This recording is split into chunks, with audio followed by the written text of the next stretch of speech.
I want you to notice the triceps brachii. So there's a lateral head and a long head. So who knows what this one is? Triceps lateral. Triceps brachii, long head, yeah. Right. So the long head is the one on the posterior part of the arm. So this is the long head of the triceps brachii. This is the lateral head of the triceps brachii, and there's a separation in the middle. If you don't see that separation, just take your probe and keep going like that, or take your forceps or tweezers and just pull away some of that fascia, and it should open up a little. Okay, so then you have the acromiotrapezius, which actually goes onto the shoulder, so it's here, and it comes down to about here. So you can see where it connects to the triceps, right about here.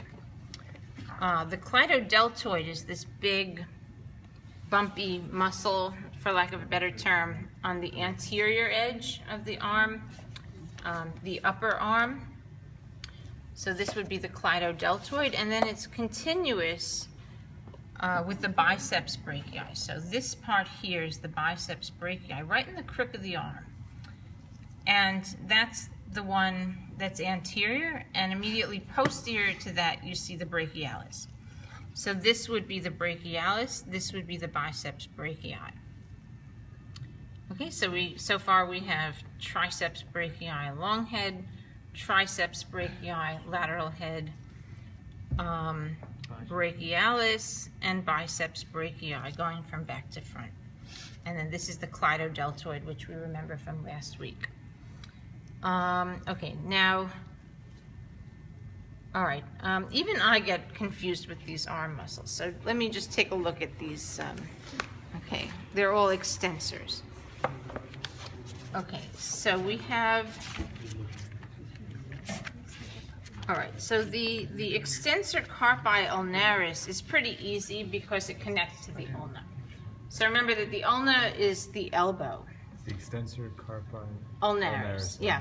So the ulnaris is the clue that it connects to the ulna. So remember that you have the olecranon process of the ulna is your elbow, and that's right here. So you have the extensor carpi ulnaris. Carpi means what? Anybody know what carpi means? Wrist. Wrist, yeah, like carpal tunnel syndrome affects your wrist. So it's the extensor carpi ulnaris, which tells you pretty much the origin and insertion. So it originates on the elbow, the ulna here, and it extends to the wrist, to the carpals.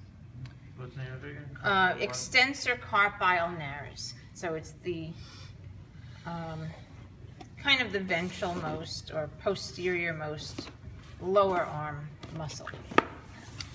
Then the next one up is the extensor digitorum lateralis. So just look for the next one up. So it's right in here. So this one that I'm pulling on, that would be the extensor digitorum lateralis. So that's going to connect to the digits. So to the hand, the phalanges. So this, here it is.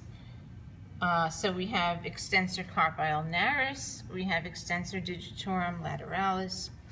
The next one up is the extensor digitorum communis. So that is just this one right in the middle of the arm. See, this is the extensor digitorum communis. Okay, and then we have the, what's funny? No, they just totally like all zoomed in at the same time. They what? They all just like moved in at the same time. Oh, that's funny. Okay, so we have the extensor digitorum communis. Then we have the extensor carpi radialis brevis, which is just the next one up from that right here. And then you have the extensor carpi radialis longus, which is this one here. So basically 5 extensors. So you do need to know those. They're pretty easy to separate. So it would be separated like it's separated now almost. Say that again? Would it be separated on the practical like it's separated now? Like Yeah, it is, yeah, I wouldn't ask you if it still has fascia and it's hard to tell apart. Yeah, it's gonna be like separated if it's on the practical, like this. So, you know, just know that there's 5, know what they are, and what order they are. So the most obvious one to start with is the extensor carpi ulnaris, because that's the posterior. Okay, so are we good with these? We're okay? All right. So go back and find